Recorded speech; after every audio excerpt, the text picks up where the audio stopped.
BJP और RSS के बीच भयंकर गेम शुरू हो गया है। जगदीप धनखड़ देश के उपराष्ट्रपति आखिर टीम मोदी या फिर टीम आरएसएस की ओर से बैटिंग कर रहे हैं, इसका पता लग चुका है।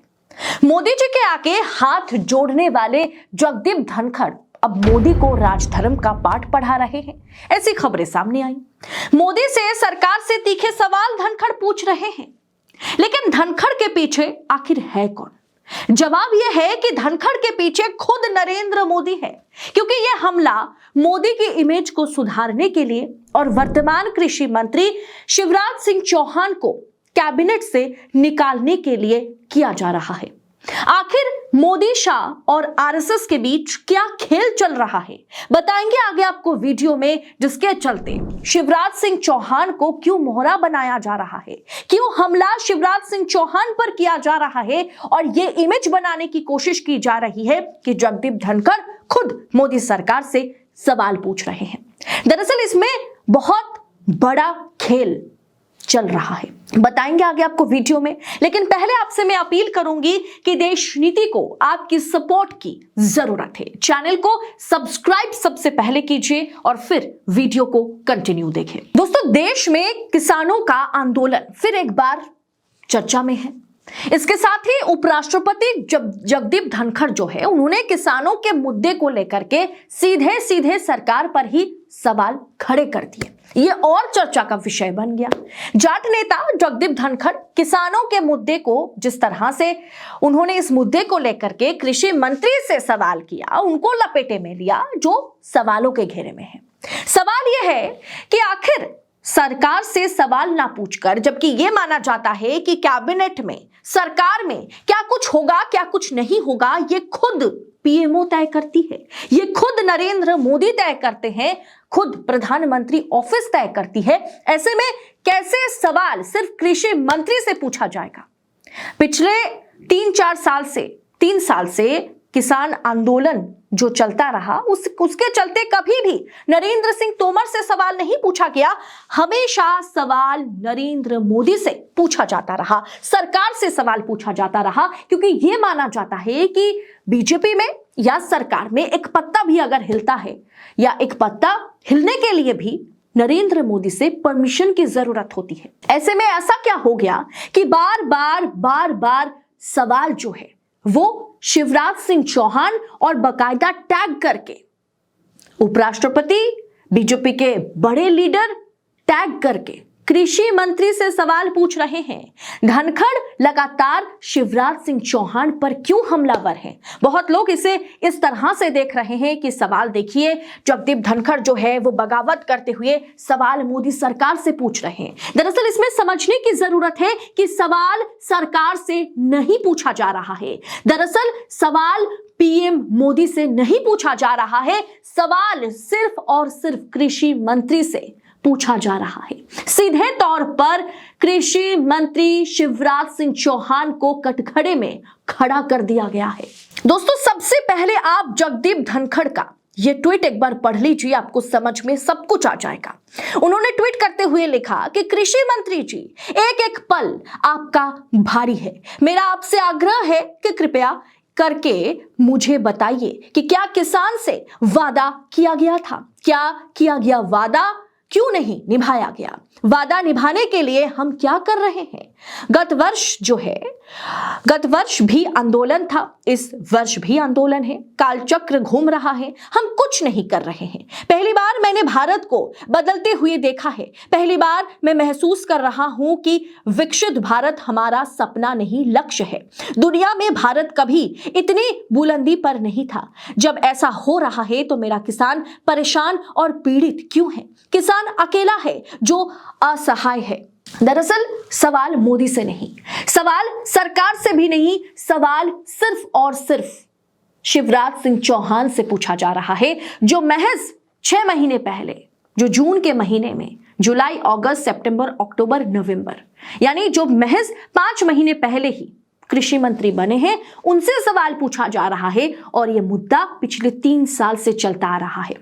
किसानों के मुद्दे पर जिस तरह से सवाल जगदीप धनखड़ ने उठाया। दरअसल उन्होंने सरकार या बीजेपी सरकार या फिर मोदी जी से सवाल नहीं पूछा। उन्होंने सिर्फ और सिर्फ 5 महीने में शिवराज सिंह चौहान क्यों कुछ नहीं कर पाए। पिछले 3 साल से सरकार कुछ नहीं कर रही थी, सवाल इस पर नहीं है पिछले 5 महीने में शिवराज सिंह चौहान ने क्यों कुछ नहीं किया, जबकि वाजिब सवाल है जो उन्होंने पूछा। लेकिन टैग सिर्फ शिवराज सिंह चौहान या कृषि मंत्री को नहीं करना चाहिए था, साथ में टैग प्रधानमंत्री मोदी को भी, पीएमओ को भी करना चाहिए था, सरकार को भी, गवर्नमेंट ऑफ इंडिया को भी करना चाहिए था। दोस्तों, बीजेपी के साथ केंद्र सरकार पर नैतिक दबाव बढ़ाना बहुत जरूरी है। धनखड़ ने कृषि मंत्री से सवाल पूछा कि हर पल आपके लिए महत्वपूर्ण है, कठिन है। मैं आपसे अनुरोध करता हूं कि भारत के संविधान के तहत दूसरे सबसे बड़े पद पर होने के बाद विराजमान व्यक्ति आपसे आग्रह कर रहा है कि कृपया आप इस बात को देखिए, जबकि पिछले 3 साल में एक बार के लिए उन्होंने यह सवाल नहीं किया। दोस्तों, किसान संकट में है और सरकार, बीजेपी, आरएसएस इसमें अपना हाथ सेक रही है। यह स्थिति देश के लिए बिल्कुल भी अच्छी परिस्थिति में देश है नहीं। किसानों के लिए यह अच्छी बात है नहीं कि वो फिर एक बार आंदोलित है, वो फिर एक बार दिल्ली की ओर कूच कर रहे हैं और किसानों से किए गए वादों को पूरा नहीं किया जा रहा है। अब दोस्तों, इस मुद्दे में एक बड़ा ट्विस्ट है, इसमें एक बड़ी राजनीति को अंजाम दिया जा रहा है। आरएसएस और बीजेपी या खास करके आरएसएस और मोदी इस मुद्दे के चलते आमने सामने हैं। खेल कुछ और खेला जा रहा है। इसमें सवाल मोदी से नहीं, सवाल बार बार कृषि मंत्री से पूछा जा रहा है। ट्विटर पर ओपनली कृषि मंत्री शिवराज सिंह चौहान की धज्जियां उड़ाई जा रही है और वो बीजेपी उड़ा रही है। मोदी के रहते हुए किसका मजाल है कि कोई अपने हिसाब से किसानों से डील कर ले, बिना मोदी से बात करे, बिना पीएमओ के मंजूरी लिए। लेकिन फिर भी किसान आंदोलन का ठीकरा शिवराज सिंह चौहान पर फोड़ा जा रहा है। वजह क्या है कि बहुत ही प्लानिंग के साथ शिवराज सिंह चौहान को कृषि मंत्री बनाया गया था, क्योंकि जिस दिन शिवराज सिंह चौहान को मुख्यमंत्री पद से हटाया गया था, उसी दिन मामा की पॉलिटिकल करियर को खत्म कर दिया गया था। किसानों का मामला मोदी सरकार ने कभी सुलझाया नहीं। बाद में किसान आंदोलन को दिमाग में रखते हुए कृषि मंत्रालय शिवराज सिंह चौहान को सौंपा गया, ताकि शिवराज सिंह चौहान, जो कि आरएसएस के सबसे करीबी सिपाही है, वो आरएसएस से दूर रहे और मोदी सरकार का साथ दे, मोदी के खिलाफ बगावत ना करे। लेकिन मोदी को दिल्ली की कुर्सी से हटाने के लिए आरएसएस की टीम में शिवराज सिंह चौहान का होना बेहद जरूरी है।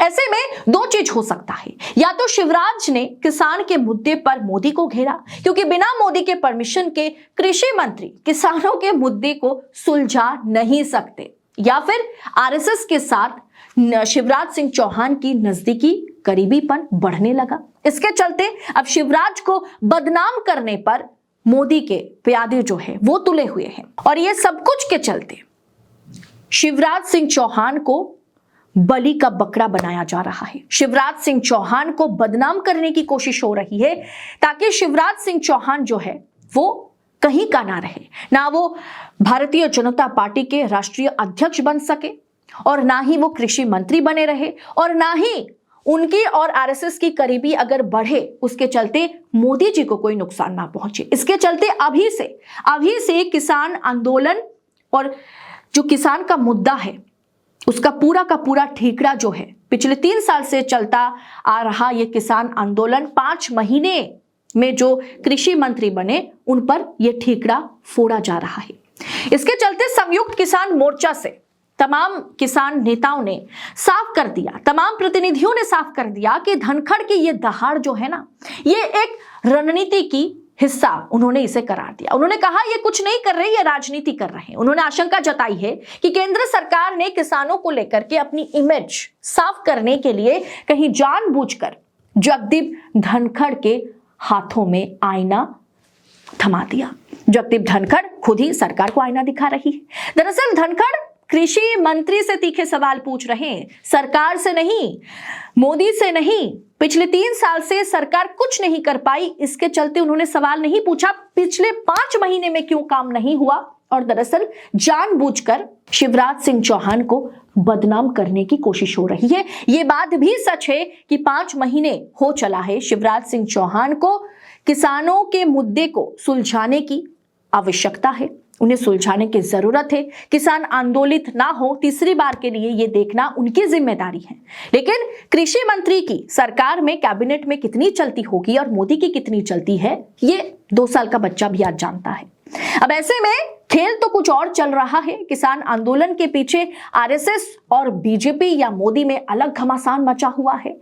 ये इनसाइड स्टोरी आपको कहीं और नहीं, सिर्फ और सिर्फ देश नीति पर मिलेगी। ऐसे में हम आपसे अपील करेंगे कि इस पूरे विषय पर आपकी राय क्या है, इस इनसाइड स्टोरी को आप किस अंदाज में देख रहे हैं, इस पर आपकी टीका टिप्पणी कमेंट बॉक्स में जरूर लिखिएगा।